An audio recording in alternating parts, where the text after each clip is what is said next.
Hi there. I'm really glad you're here today. A lot of what we're being told about organizing our homes right now honestly feels like a lie. And I don't mean anyone's trying to deceive us, but we're being handed these tiny bits of advice in quick little packages. A 30-second clip with 10 declutter hacks, a shiny checklist from Pinterest, or an AI-generated roundup of things you should be doing. It all sounds helpful, but none of it goes deep. No one's asking, why do you keep holding on to that thing? Or why does the clutter come back even after you've done a big clean? Maybe I'm going off track a bit, but I honestly think this rush to simplify everything into bullet points is doing us harm, because it makes us feel like we've figured it out when in reality we're still stuck in the same overwhelm. This video isn't a quick checklist. I'm going to walk you through 10 real decluttering rules, the kind I've used in my own home in real life with kids, a job, and days when I just didn't have the energy. If you've ever looked around your home and felt defeated, if you've ever held an item in your hand and thought, I don't know what to do with this, you're not alone. You're in the right place. And maybe, just maybe, one of these rules will help you feel a little less stuck. That's all I hope for.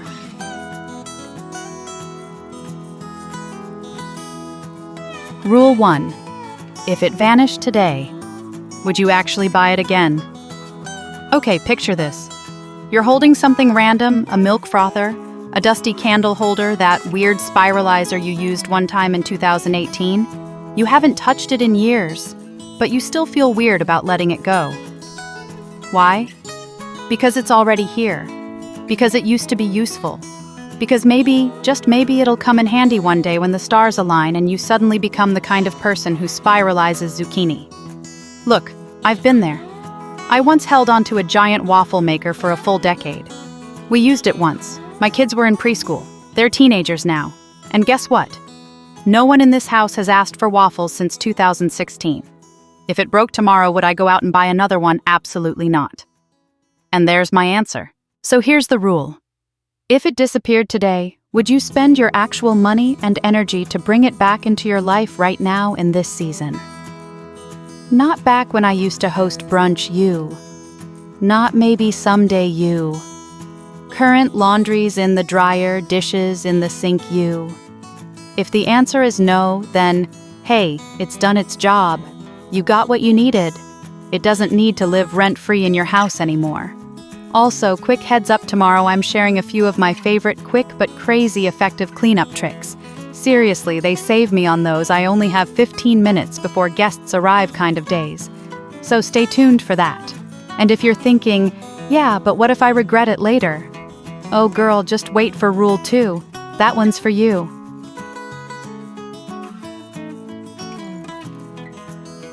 Rule 2.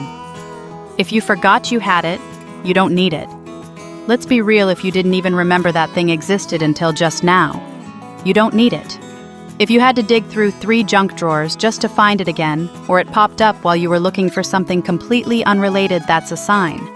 It means this item is not part of your real, functional, everyday life. It's just background clutter, like a guest who overstayed their welcome and now lives in your hallway closet. Here's a quick test I love. If you actually needed this item last week, would you have remembered you owned it? Would you have thought, oh, I have that banana slicer I bought from that random Facebook ad? Or would you have just grabbed a regular knife like you always do? In my case, true story, I found a fondue set buried in the back of a cabinet, still in the box. I'd had it for 6 years. Did I ever once say, you know what this Friday night needs? Melted cheese in a special pot. Nope. I don't live a fondue life, and that's okay. So here's the deal. If it didn't show up in your brain when you needed it, it's not really part of your life. That drawer it's living in could be used for something you actually reach for.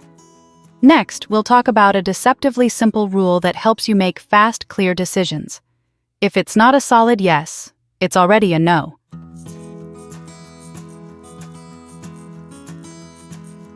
All right, let's talk about Rule 3. If it's not a clear yes, it's a no. Let's talk about the stuff in the I don't know pile.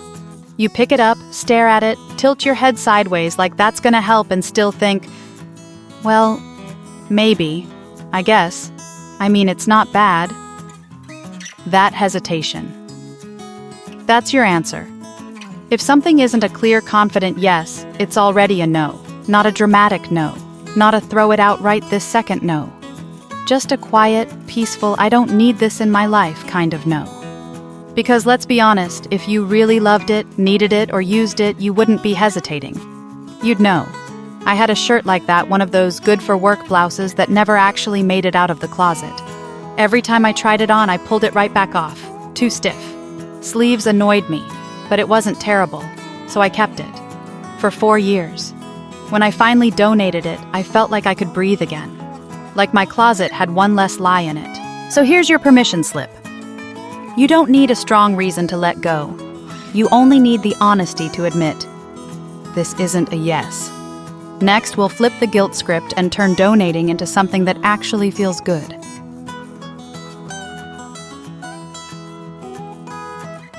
Now let's move on to rule number 4. And honestly, this one surprised me with how much it helped. You know that weird guilt that shows up when you try to declutter something that's still in perfectly good shape. Like you feel bad tossing it, but it's not doing anything but taking up space. Yeah, been there. Here's the reframe that helped me so much. Stop saying I'm getting rid of this. Start saying I'm giving this to someone who'll actually use it. It's a mindset shift, but wow, it changes everything. Suddenly your clutter isn't a pile of failed purchases or forgotten things. It's potential. It's generosity. It's something someone else might truly need. I had this big stack of books I was never going to read again, but every time I tried to bag them up, I'd think, ugh, I paid full price for that one. Then I imagined a teen girl at a thrift store finding it, getting excited, reading it cover to cover. Gone. Instantly. I didn't hesitate after that. Little things can help too. Use clear bags instead of black trash bags. Label boxes as gifts, not donations. Because your stuff isn't trash. It's just not yours anymore. And when you let it go with kindness instead of guilt, the whole process feels easier. Even kind of joyful. Next up, Rule 5, and it's the one I use when I'm stuck between maybe I'll need it and I haven't touched it in years.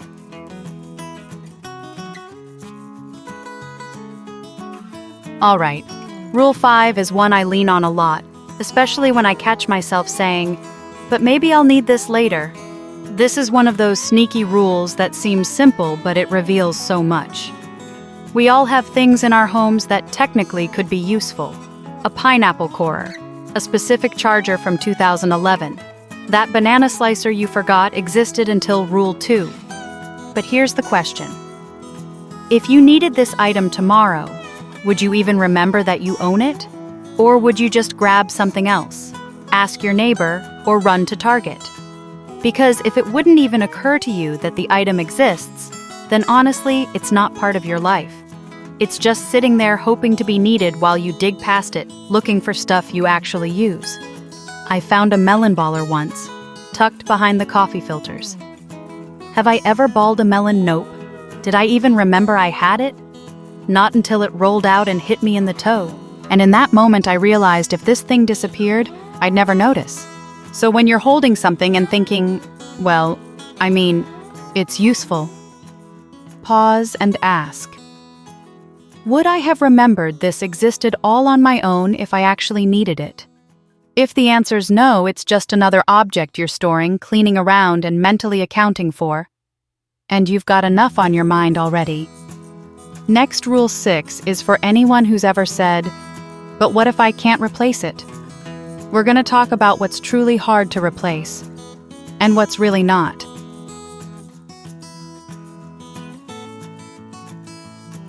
Okay. Rule 6 is perfect for when your brain says, but what if I need this later and can't replace it?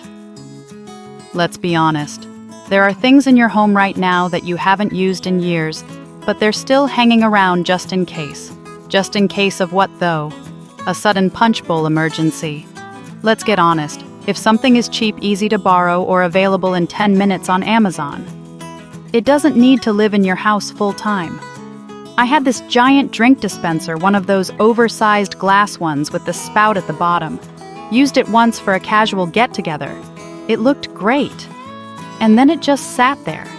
It took up half a pantry shelf for years. And when I finally hosted again, I borrowed one. One quick message done.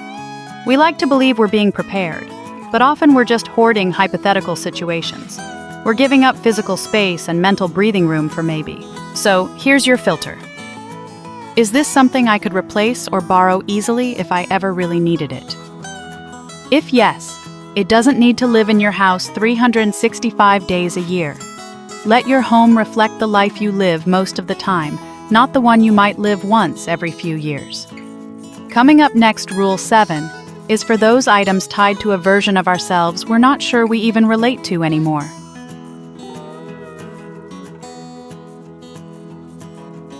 Next up, Rule 7, and this one. It gets personal. Are you keeping it for who you were, or who you are? Some of the hardest things to declutter aren't even about the item. They're about identity. A version of you from a different season. You hold up the thing and think, I used to love this. Or, that was from my phase.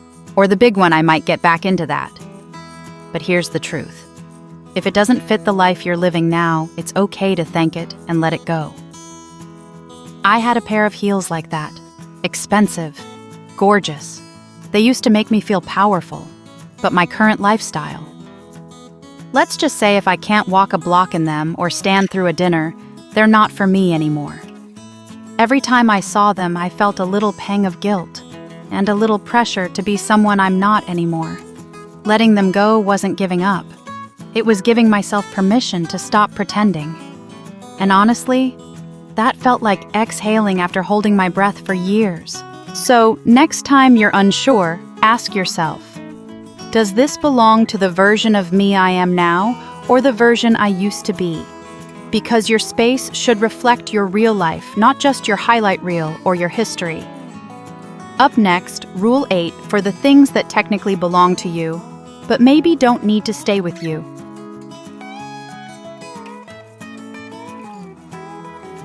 Alright, let's get into Rule 8, and this one's for the stuff you technically own, but deep down you know it doesn't really belong with you anymore. Just because it's yours doesn't mean it has to stay with you. Sometimes we keep things simply because they landed in our hands. Passed down, gifted, left behind, or absorbed by accident. You didn't ask for it, maybe didn't even choose it, but now you're the one storing it. And letting go feels complicated. Because it belonged to someone important, or because it feels wasteful, or maybe just because you don't know what else to do with it. But here's the thing, you don't have to keep something just because you happen to be the one holding it. I had a whole box of old family kitchenware, mismatched, dented, and heavy. It had history, sure, but it wasn't my history. It sat in a back cabinet for years because I didn't want to be disrespectful. But every time I saw it, it felt like one more responsibility I didn't ask for. Eventually, I asked myself, if this item had no story, would I want it in my home? If the answer was no, I knew it didn't belong with me. Sometimes honoring the past doesn't mean keeping the object, it means letting it move on and making space for what you actually need. Next up, Rule 9 will speak to something a little sneakier, the emotional cost of keeping things that quietly drain us.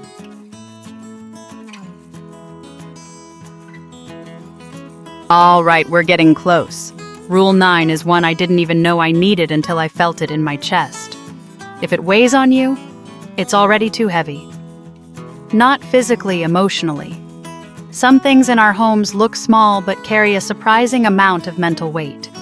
You walk past them and feel a little guilty, a little annoyed, a little, ugh, I should deal with that.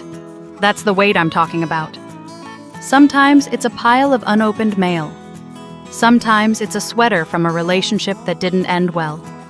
Sometimes it's a project you started and never finished, the unfinished crochet kit, the half-painted canvas, the broken chair you meant to fix.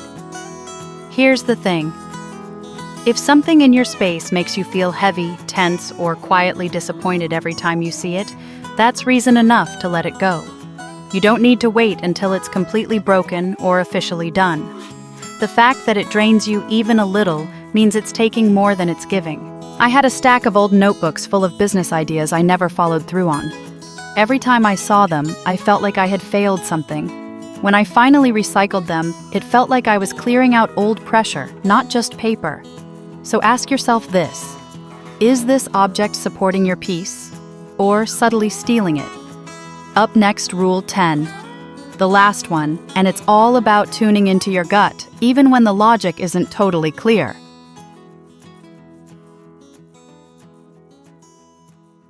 Okay, last one, Rule 10, and it's simple but powerful. If your gut says no, believe it. You pick something up and your first thought is, ugh, I don't know. That little pause, that weird feeling in your chest? That's not indecision. That's wisdom. We've been trained to second-guess ourselves, especially when it comes to perfectly good things. So we talk ourselves into keeping stuff we don't love. We say, it's not that bad, or maybe I'll use it eventually, or the classic, I should keep it just in case. But here's the truth. If it's not a yes, it's a no. And deep down, you already know that. You don't have to write a pro-con list. You don't need someone else to approve. You don't even need to explain it. Sometimes your body knows before your brain does. I once held on to a decorative bowl that I never liked. It was a gift. It was expensive. But every time I looked at it, I felt a weird tightness. Like it didn't fit not just in style, but in energy. When I finally let it go, my shelf looked better. And I felt lighter. So here's your permission slip. If your gut says no, you can listen. You can trust that. You don't owe anyone a reason. And that's it. 10 rules. Not to make you perfect, but to help you feel more at peace in your own space. You don't have to get everything perfect. You don't need to declutter your whole house by Friday. Sometimes one honest decision about one forgotten item is enough to shift how your space feels. And if even one of these rules helped you breathe a little easier today, that's already a win. If you're in a season where you just want more calm and less chaos, try one rule at a time. Don't rush it. And hey, if you want something a little lighter for tomorrow, I've got a new video coming with quick, no-stress cleanup tricks that actually work when you're short on time. Nothing fancy, just the stuff I do when I need my space to feel better fast. If this video felt helpful, you can tap like or leave a comment just so I know what's actually working for you.